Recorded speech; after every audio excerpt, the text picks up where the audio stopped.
અંકલેશ્વરની Jayaben Modi hospital સામે ગંભીર આક્ષેપો છે। દર્દીના પતિએ 12 લાખનો દાવો કરીને ગ્રાહક કમિશનમાં ફરિયાદ નોંધાવી છે। અંકલેશ્વરની જાણીતી જયાબેન મોદી હોસ્પિટલ ફરી વિવાદમાં આવી છે। મહિલાની બેદરકારીપૂર્વકની સારવારના આક્ષેપ સાથે દર્દીના પતિ સ્નેહલકુમાર લક્ષ્મણદાસ પરમારે ભરૂચ ગ્રાહક તકરાર નિવારણ કમિશનરમાં ફરિયાદ નોંધાવી છે અને ફરિયાદમાં તેમણે હોસ્પિટલના ડોક્ટર, સ્ટાફ તેમજ કુલ 27 ટ્રસ્ટીઓના સભ્યો સાથે ગુનાહિત બેદરકારી, અયોગ્ય સારવાર અને નફાખોરીના આરોપ લગાવ્યા છે। ફરિયાદીનું કહેવું છે કે તેમની પત્ની પ્રવીણાબેનની તબિયત લથડતા તેઓએ તેમને જયાબેન મોદી હોસ્પિટલમાં દાખલ કર્યા હતા, પરંતુ સારવાર દરમિયાન બેદરકારીના કારણે તબિયત વધુ બગડી હતી। શરીરે લાલ રંગના ડાઘા દેખાવા લાગ્યા હતા। સાથે પણ આક્ષેપ કર્યો છે કે હોસ્પિટલ તરફથી ઇન્સ્યોરન્સ પ્રક્રિયામાં જરૂરી સહયોગ મળ્યો ન હતો અને જરૂરી ડોક્યુમેન્ટ પણ વીમા કંપનીએ આપવામાં આવ્યા ન હતા। પત્નીની વધુ સારવાર માટે તેમને વડોદરાની ભાઈલાલ અમીન હોસ્પિટલ ખાતે ખસેડવામાં આવ્યા છે।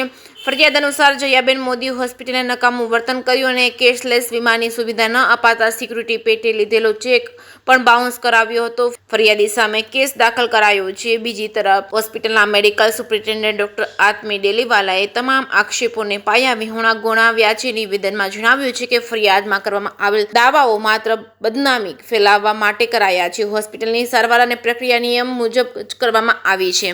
જે કે સિંહ ગુજરાતી સાથે કેતન મહેતા, ભરૂચ।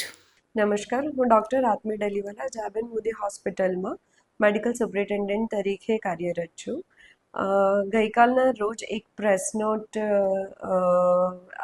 સોશિયલ મીડિયા ઉપર આવી હતી, જે પ્રેસ નોટ શ્રી અશ્વિન મિસ્ત્રી જે એડવોકેટ છે એમના નામે અને એમાં વિસ્તારપૂર્વક એક સ્નેહલભાઈ કરીને જે વ્યક્તિ છે એમના પેશન્ટ જે એડમિટ થયા હતા જયાબેન મોદીમાં 16 માર્ચના રોજ, તો એના રિગાર્ડિંગ એ પ્રેસ નોટ હતી।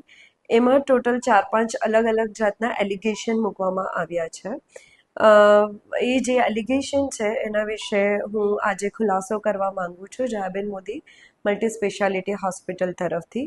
પહેલું એલિગેશન એમનું એવું હતું કે જયાબેન મોદીમાં એમની યોગ્ય તબીબી સારવાર કરવામાં આવી નથી।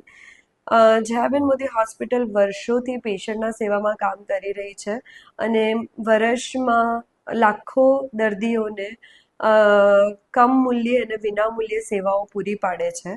સો કોઈ પણ હોસ્પિટલનો અને ખાસ કરીને જયાબેન મોદી હોસ્પિટલનો હેતુ એવો હોય જ નહીં કે કોઈ દર્દીને સારવાર સારી રીતે પૂરી ન પાડે। દર્દી ડાયગ્નોઝ થયું હતું ટાઇફોઇડ ફીવરથી અને એ ટાઇફોઇડ ફીવર ફિઝિશિયનનો કેસ બને ડૉક્ટર નીરજના અંડર એડમિટ હતા અને જે પણ એના એ દર્દમાં જે પણ સારવાર આપવાની હોય ક્લિનિકલી, મેડિકલી એ જ પ્રમાણે સારવાર આપવામાં આવી છે। એમાં કોઈ પણ ચેન્જ કરવામાં આવ્યો નથી કે કોઈ પણ ક્લિનિકલ એક્ટના અગેન્સ્ટમાં કોઈ પણ સારવાર ગઈ નથી। બીજો એમનો એક એલિગેશન હતું કે એમનો જે ઇન્સ્યોરન્સ કંપનીમાં અપ્રુવલ મૂકવા માટે પૂરતા કાગળ હોસ્પિટલ તરફથી જમા કરવામાં આવ્યા નથી। એ એલિગેશન પણ એમનું ખોટું છે। સો જેટલા પણ ઇન્સ્યોરન્સના પ્રી ઓથ લેવાનું હોય એમાં જે પણ ડોક્યુમેન્ટ સબમિટ કરવાના હોય એ બધા આપણે સબમિટ કરેલા જ હતા, બટ ઇન્સ્યોરન્સ કંપની તરફથી એનું અપ્રુવલ આવ્યું ન હતું અને કોઈ પણ હોસ્પિટલના એવા નિયમો હોય કે અગર અપ્રુવલ ન આવે તો એની ભરપાઈ પેશન્ટથી કરવામાં આવતી હોય છે। એની કન્સેન્ટ પણ લીધી હતી અને એ કન્સેન્ટ ઉપર એમની સાઇન પણ હતી।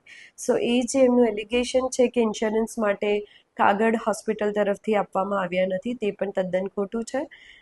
ત્રીજું એમની વાત એ હતી કે પોઈન્ટ એ હતો કે અમારા તરફથી એમને પૂરેપૂરી સેવા જે પ્રમાણે દર્દીની ટ્રીટમેન્ટ હોય એ પ્રમાણે આગળ ટ્રીટમેન્ટમાં પેશન્ટને કોમ્પ્લિકેટ થતાં અમે એમને કીધું કે આઈસીયુમાં પેશન્ટને શિફ્ટ કરવાની જરૂર છે, જેનામાં પણ પેશન્ટના રિલેટિવે નેગેટિવ કન્સેન્ટ આપી છે એન્ડ એમને એવું કીધું છે કે ના, અમારા પેશન્ટને અમારે આઈસીયુમાં શિફ્ટ કરવું નથી।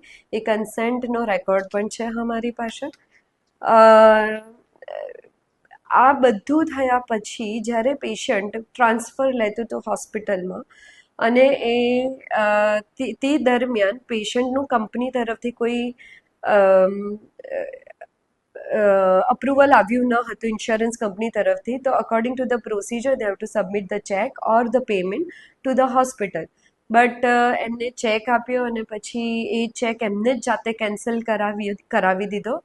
એન્ડ અમે જ્યારે ચેકનું પેમેન્ટ કર્યું ત્યારે ખબર પડી કે ચેક બાઉન્સ છે અને એમને જ કેન્સલ કરાવ્યો છે. તો એ વાત પણ એમને જે કમિટમેન્ટ કર્યું છે ને એમની જાતે જ એમને કેન્સલ કર્યું છે. બીજું એક એમનું બહુ મોટું એલિગેશન હતું કે ગ્રાહક અદાલતની કોઈ નોટિસ હોસ્પિટલને મળી છે, જે અમને હજુ આજની તારીખ સુધીમાં કોઈ એવી નોટિસ મળી નથી. સો આનો પણ ખુલાસો હું અહીંયા કરવા માંગુ છું. તો આ જે પ્રેસ નોટ ફરે છે સોશિયલ મીડિયામાં, એમાં કોઈ પણ તથ્ય નથી અને આગળ કંઈ પણ હશે તો એ that will be the case under jurisdiction. So એ આગળનું જે પણ હશે એ કોર્ટ નિર્ણય લેશે. બટ આ ખુલાસો છે Jayaben Modi multi speciality hospital તરફથી. સો આભાર. Thank you.